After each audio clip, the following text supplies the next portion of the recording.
ایک دن حضرت عمر رضی اللہ تعالیٰ عنہ ہاتھ میں ننگی تلوار اٹھا کر مکہ کی گلیوں سے گزر رہے تھے۔ وہاں حضرت عمر رضی اللہ تعالیٰ عنہ کی ملاقات ایک قریشی شخص سے ہوئی جس کا نام حضرت نعیم ابن عبداللہ تھا، جس نے خفیہ طور پر اسلام بھی قبول کر لیا تھا۔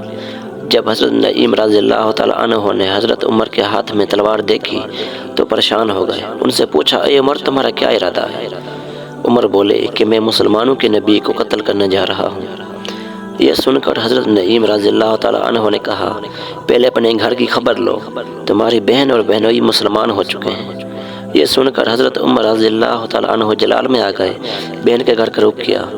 حضرت عمر کی بہن کا نام فاطمہ تھا، ان کے شوہر حضرت زید حضرت سعید بن زید تھے، یہ عشرہ مبشرہ میں شامل ہیں۔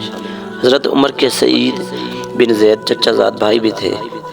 ادھر خود حضرت سعید کی بہن حضرت عاتقہ حضرت عمر کی بیوی تھی۔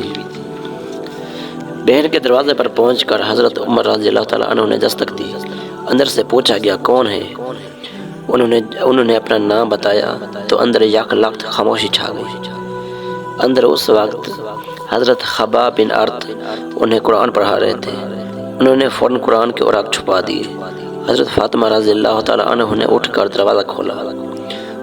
حضرت عمر فوراً بولے، اے اپنی جان کی دشمن، میں نے سنا ہے کہ تو بے دین ہو گئی ہے۔ ساتھ ہی انہیں مارا، ان کے جسم سے خون بہنے لگا۔ خون کو دیکھ کر بولی، عمر تم کچھ بھی کر لو، میں مسلمان ہو چکی ہوں۔ اب حضرت عمر رضی اللہ تعالیٰ عنہ نے پوچھا، تم کس کتاب کی تلاوت کر رہے تھے؟ مجھے دکھاؤ۔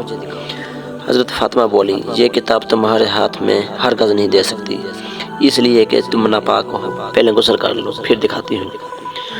آ کر حضرت عمر رضی اللہ تعالیٰ عنہ نے غسل کیا، پھر قرآن مجید کے اوراق دیکھے۔ جیسے ہی ان کی نظر بسم اللہ الرحمن الرحیم پر گئی تو حضرت عمر پر ہیبت طاری ہو گئی۔ آگے سورۃ طٰہٰ تھی، ان کی ابتدائی آیات پڑھ کر تو ان کی حالت غیر ہو گئی۔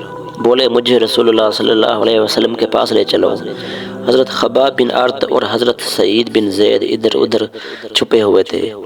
حضرت عمر کے الفاظ سن کر سامنے آ گئے۔ بعض روایات میں یہ بھی آتا ہے کہ حضرت سعید بن زید کو بھی حضرت عمر رضی اللہ تعالیٰ عنہ نے مارا تھا۔ اس کا مطلب یہ ہے کہ صرف خباب بن ارت چھپے ہوئے تھے۔ بہرحال اس موقع پر وہ سامنے آ گئے اور بولے، اے عمر، تمہیں بشارت ہو، اللہ کے رسول صلی اللہ علیہ وسلم نے دعا مانگی تھی کہ اے اللہ، دو آدمیوں میں سے ایک کے ذریعے اسلام کو عزت عطا فرما، یا تو عمر بن ہشام کے ذریعے یا پھر عمر بن خطاب کے ذریعے۔ ایک روایت کے مطابق آپ صلی اللہ علیہ وسلم نے فرمایا تھا، ان دونوں میں سے جو تجھے محبوب ہو اس کے ذریعے اسلام کو عزت عطا فرما۔ آپ صلی اللہ علیہ وآلہ وسلم نے یہ دعا بدھ کے روز مانگی تھی۔ جمعرات کے روز یہ واقعہ پیش آیا۔ حضرت خباب بن ارت اور حضرت سعید بن زید انہیں دار ارقم لے گئے۔ دروازے پر دستک دی گئی۔ اندر سے پوچھا گیا، کون ہے؟ عمر بن خطاب۔ یہ بات حضور صلی اللہ علیہ وسلم کو بتائی گئی کہ دروازے پر عمر بن خطاب ہیں۔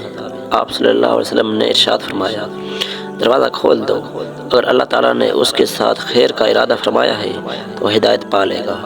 دروازہ کھولا گیا۔ حضرت حمزہ رضی اللہ تعالیٰ عنہ نے اندر آنے کی اجازت دی۔ پھر دو صحابہ نے انہیں دائیں بائیں سے پکڑ کر آپ صلی اللہ علیہ وسلم کی خدمت میں پہنچایا۔ آپ صلی اللہ علیہ وسلم نے فرمایا، اسے میرے سامنے بٹھا دو۔ وہ نبی اکرم صلی اللہ علیہ وسلم کے سامنے بیٹھ گئے۔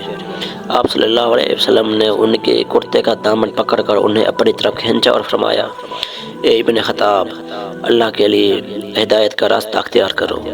حضرت عمر نے فوراً کہا، میں گواہی دیتا ہوں کہ اللہ کے سوا کوئی معبود نہیں، اور یہ کہ آپ صلی اللہ علیہ وسلم اللہ کے آخری رسول ہیں۔ ان کے یہ الفاظ سنتے ہی نبی اکرم صلی اللہ علیہ وسلم اور مسلمانوں نے خوشی سے بیتاب ہو کر اس قدر زور سے تکبیر کہی کہ مکہ کے گوشے گوشے تک یہ آواز پہنچ گئی۔ آپ صلی اللہ علیہ وسلم نے 3 بار ان کے سینے پر ہاتھ مار کر فرمایا، اے اللہ، عمر کے دل میں جو میل ہے اس کو نکال دے اور اس کے جگہ ایمان بھر دے۔ اس کے بعد حضرت عمر رضی اللہ تعالیٰ عنہ قریش کے پاس پہنچے، انہیں بتایا کہ وہ اسلام لے آئے۔ قریش ان کے ارد گرد جمع ہو گئے اور کہنے لگے، لو، عمر بھی بے دین ہو گیا۔ عتبہ بن ربیعہ آپ رضی اللہ تعالیٰ عنہ پر جھپٹا لیکن آپ نے اسے اٹھا کر زمین پر دے مارا۔ پھر کسی کو ان کی طرف بڑھنے کی ہمت نہ ہوئی۔ اس کے بعد آپ رضی اللہ تعالیٰ عنہ نے اعلان فرمایا، اللہ کی قسم آج کے بعد مسلمان اللہ تعالیٰ کی عبادت چھپ کر نہیں کریں گے۔ اس کے بعد حضرت عمر رضی اللہ تعالیٰ عنہ تلوار ہاتھ میں لیے آگے آگے چل رہے تھے اور کہتے جا رہے تھے، لا الہ الا اللہ محمد رسول اللہ، یہاں تک کہ سب حرم میں داخل ہو گئے۔ حضرت عمر رضی اللہ تعالیٰ عنہ نے قریش سے فرمایا، تم میں سے جس نے بھی اپنی جگہ سے حرکت کی، میری تلوار اس کا فیصلہ کرے گی۔